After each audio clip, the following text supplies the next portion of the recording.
아멘. 갑자기 추워진 날씨 가운데서도 하나님의 전을 사모하며 나오신 분들을 주님의 이름으로 환영하고 축복합니다.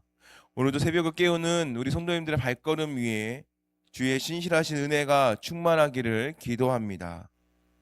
우리는 이제 대림절 새벽 묵상을 마치고 다시 창세기 49장의 말씀으로 돌아왔습니다. 이 창세기 49장의 말씀은 야곱이 죽음을 앞두고 12 아들들에게 남긴 축복이자 예언의 말씀을 담고 있습니다. 그러나 이 축복은 단지 아버지의 유언이나 정서적인 작별의 인사가 아닙니다. 이것은 하나님께서 아브라함과 맺으신 언약이 한 세대에서 다음 세대로 어떻게 이어지는가를 보여주고 있는 영적인 장면이다라고 볼 수 있습니다. 야곱은 아버지로서 자녀들에게 유산을 나누는 것이 아닙니다. 야곱은 오히려 자신의 인생을 돌아보면서 각 아들이 걸어왔던 길을 하나씩 하나씩 살펴보고 또한 그들이 앞으로 어떠한 민족으로 성장할지에 대한 그 모든 것들을 믿음 안에서 선포하고 있습니다. 그래서 여기에는 하나님의 심판과 은혜, 훈련과 회복, 경고와 격려가 동시에 담겨 있는 49장의 말씀입니다. 야곱의 말은 인간적인 평가가 아니라 언약 백성으로서의 정체성과 그리고 그 운명을 보여주는 것이다 라고 할 수 있습니다. 야곱이 12 아들을 불러 모아놓고 또한 그들의 미래를 예언하는 그 장면으로 시작됩니다. 야곱은 이렇게 말합니다.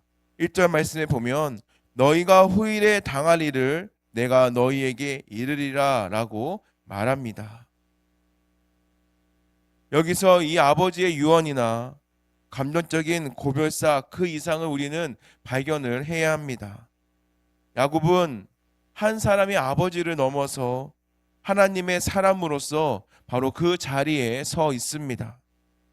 야곱은 늙고 병들었지만 영적으로는 더욱 맑았고 또한 분별력이 있는 그러한 눈을 가지면서 후손들을 바라보고 있습니다.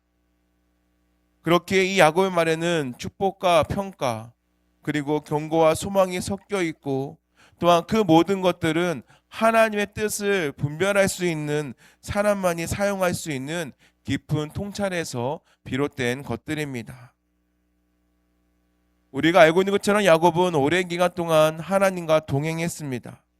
그리고 수많은 실패와 은혜 가운데에 살았고 또한 하나님께서 사람을 어떻게 다루시는지를 우리는 야곱을 통해서 확인할 수 있었습니다. 그런 그가 이제 이 마지막 순간에 자신의 눈과 귀와 그리고 마음을 모두 열어서 하나님의 시각으로 바로 그 사랑하는 자녀들을 바라보고 있는 것입니다. 그렇게 이 장면은 우리에게 중요한 영적 도전을 주는 말씀입니다. 믿음의 사람은 하나님의 시선으로 또한 그 사람의 현재 너머에 있는 가능성과 하나님의 계획을 보게 하십니다. 그래서 이 야곱은 자녀들의 그 과거를 정확하게 말하면서도 하나님께서 각 사람에게 이루어 가실 바로 그 일들에 대한 믿음을 품고 예언적인 언어로 그 자녀들에게 말하고 있습니다. 바로 하나님의 뜻이 분별해지는 바로 그 영적 민감함이 오늘 이 말씀을 통해서 빛을 드러내는 순간입니다. 어떠한 눈앞에 있는 현실인 것이 아니라 바로 하나님께서 인도하시는 큰 그림을 바라볼 수 있는 큰 시야를 가졌던 바로 그 야곱의 시야가 여기에 있는 것입니다. 이것처럼 우리의 시각 역시도 이러한 시각이 필요합니다. 자녀를 향한 시선, 그리고 공동체를 향한 평가, 그리고 자기 자신에 대한 이해조차도 기도와 묵상 가운데에 우리는 하나님의 시선으로 이 모든 것들을 해석을 해야 합니다.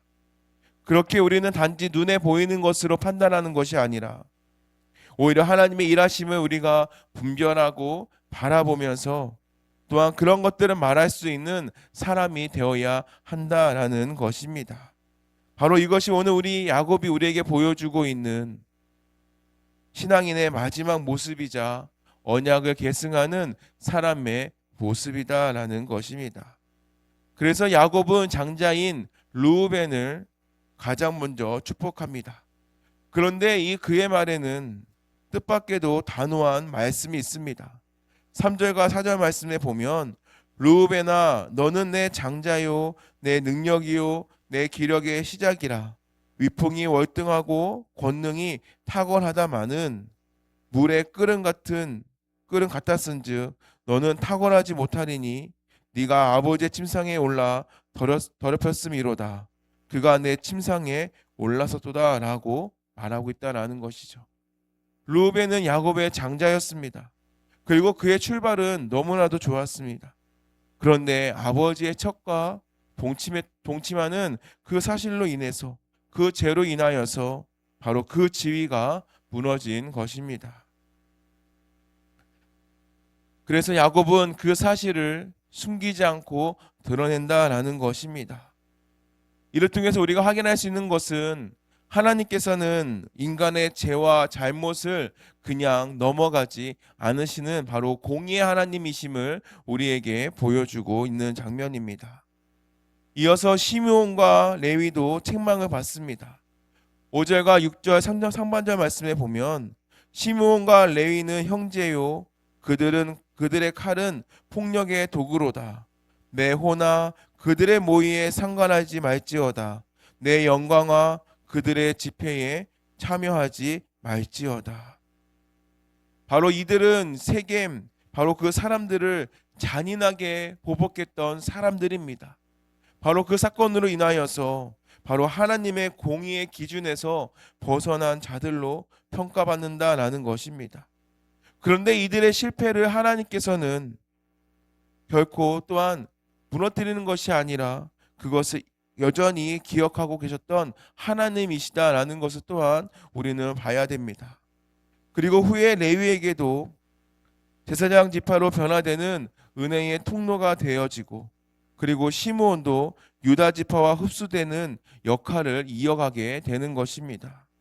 그렇기에 이 우리의 언약은 인간의 실패를 통해서도 그 방향을 조정하여서 하나님의 그 일 가운데에 나아간다라는 것입니다. 비록 그 가정 가운데에 하나님의 심판이 있고 때로는 훈련이 있을지라도 하나님께서는 인간의 죄를 엄중하게 다스리시지만 동시에 그것을 또한 통하여서 하나님께서는 바로 이러한 은혜의 역할을 우리에게 주신다라는 것입니다. 그렇기 때문에 하나님의 언약은 관대하지만 결코 느슨하지 않다라는 것을 오늘 우리에게 일깨워주고 있습니다. 야곱의 10아들 중에 가장 주목받는 축복은 바로 유다에게 주어집니다. 8절 말씀에 보면 유다야 너는 내 형제의 찬송이 될지라 내 손이 내 원수의 목을 잡을 것이요 내 아버지의 아들들이 내 앞에서 절하리로다. 바로 이 야곱이 유다를 사자의 새끼, 전쟁의 승리자, 그리고 왕권의 상징으로 묘사합니다. 그리고 결정적인 말씀이 10절에 이어집니다. 규가 유다를 떠나지 아니하며 통치자 지팡이가 그 발 사이에서 떠나지 아니하기를 실로가 50기까지 이르니니 그에게 모든 백성이 복종하리로다. 여기서 이 실로라는 것은요 메시아를 예표하고 있는 표현입니다. 바로 이 말씀은 유다가 메시아 왕국이 유다의 계보를 통하여서 이루어질 것이다 라는 것을 예언하고 있습니다. 이 말씀은 훗날 다윗의 왕조를 거쳐서 바로 예수 그리스도를 통하여서 궁극적으로 성취되는 바로 그러한 사람이다 라는 것입니다. 유다 역시도 처음부터 훌륭한 인물은 아니었습니다. 창세기 초반에 보면 요셉을 팔고자 제안을 했던 인물이었습니다. 그런데 시간이 흐르고 그렇게 되면서 그의 인격이 변화되고 또한 형제들을 위해서 자신을 희생하는 모습을 우리는 봐왔습니다. 이것은 우리에게 중요한 교훈을 줍니다. 하나님의 언약이라는 것은 완전한 사람, 완벽한 사람을 통해서 많이 이루어지는 것이 아니라 회개하고 변화된 자를 통하여서 성취된다라는 증거, 바로 이것이 유다를 통해 우리에게 보여주고 있는 증거의 말씀이다라는 것입니다. 그리고 야곱은 각 아들에게 각기 다른 말씀을 줍니다. 스불론은 해변을 지배할 것이고, 이사갈은 짐을 나누는 나귀로, 그리고 단은 뱀과 같은 지혜로, 갓은 군대와 싸우는 자로, 아셀은 기름진 음식을, 납달리는 아름답고 빠른 암사슴과 같이 표현합니다. 그리고 이제 요셉에게 가장 긴 축복을 받습니다. 22절부터 24절 말씀에 보면 이런 말씀이 있습니다. 요셉은 무성한 가지 곧 생곁에 무성한 가지라. 그 가지가 담을 넘었도다. 활 쏘는 자가 그를 학대하며 적개심을 가지고 그를 쏘았으나 요셉의 활은 도리어 굳세며 그의 팔은 힘이 있으니 이는 야곱의 젖는 자 이스라엘의 반석인 목자의 손을 힘입음이라. 바로 요셉은 고난 가운데서도 하나님의 도움을 입은 사람이었습니다. 그래서 요셉은 하나님의 돌보심과 또한 은혜의 상징으로 묘사가 되고 있습니다.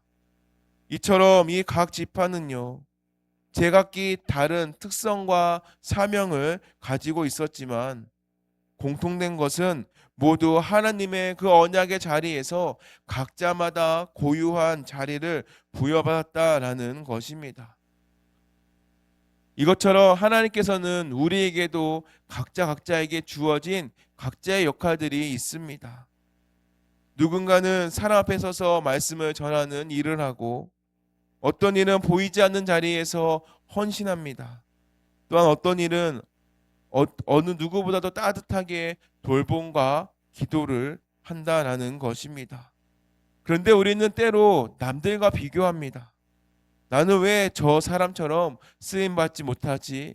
라고 생각에 빠지고는 한다라는 것입니다. 그런데 분명한 것은 하나님께서는 각 사람에게 맞는 사명을 주신다라는 것이고 자리를 허락하신다라는 것입니다. 그렇게 이 언약의 신비라는 것은 우리가 어떠한 분열을 하는 것이 아니라 바로 하나됨을 위한 하나님의 지혜다라는 그것에 있다라는 것입니다. 그렇게 우리도 교회 안에서 우리의 각자의 자리를 소중하게 여기시기를 바랍니다. 그리고 서로를 인정하고 세워주시기 바랍니다. 나에게 주어지는 일이 비록 작게 보이고 느껴진다 할지라도 하나님의 언약 안에서는 반드시 의미가 있는 것이고 또한 필요한 자리다라는 것입니다. 그렇기에 내가 어디에 있느냐라는 그 자리가 주는 그것이 중요한 것이 아니라 내가 그 자리에서 얼마만큼 하나님을 순종하고 따라가고 있느냐라는 것이 중요한 것이며 또 하나님께서는 그 모습을 보고 계신다라는 것입니다. 그래서 하나님께서는 지금도 바로 우리의 교회를 향하여서 우리의 교회의 믿음의 공동체 안에서 우리의 다양한 모습들을 사용하시면서 바로 하나님의 나라를 만들어가고 계시고 또 하나님의 행하심을 하나로 모으고 계십니다. 그렇게 우리도 오늘 우리 각자에 맡겨진 그 자리에서 우리가 충성히 여기고 섬기고 또한 언약의 역사의 믿음으로 참여해야 합니다. 사랑하는 성도 여러분, 오늘 함께 읽은 이 창세기 49장의 말씀은 야곱이라는 한 사람의 인생이 마지막 장이면서 동시에 이스라엘의 민족의 역사가 새롭게 쓰여지고 있는 장면입니다. 야곱은 12아들에게 말하면서 하나님의 구속 역사에 대한 예언과 선포를 남겼습니다. 이 말씀은 바로 이 하나님의 언약이 어느 특정한 개인을 넘어서 그 민족을 만들고 그리고 세대를 넘어서 메시아를 준비하고 있으며 그리고 역사를 넘어서 교회를 세우는 하나님의 길이다라는 것을 오늘 우리에게 확실하게 말해주고 있습니다. 르우벤의 실패도 유다의 회복도 요셉의 승리도 모두 하나님의 언약 안에 있다라는 것을 우리는 기억해야 합니다. 그래서 오늘 이 새벽에 우리 각자의 인생도 바로 이러한 야곱의 열두 아들처럼 다양한 성격을 가지고 있고, 또한 다양한 성장 과정을 가지고 있고, 또한 다양한 사명들을 가지고 있습니다.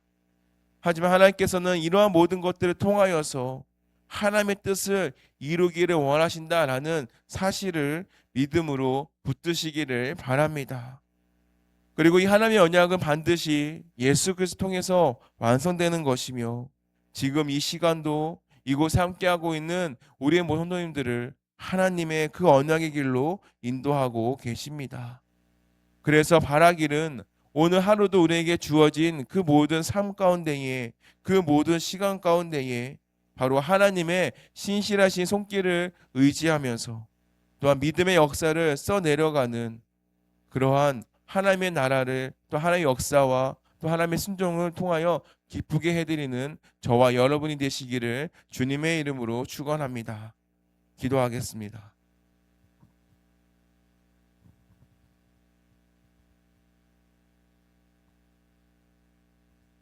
사랑과 은혜가 풍성하신 하나님, 오늘 창세기 49장의 말씀을 통하여서 창조에서 언약으로, 약속에서 믿음으로 이어지는 하나님의 크신 구속 역사를 다시 바라보게 하시니 감사합니다.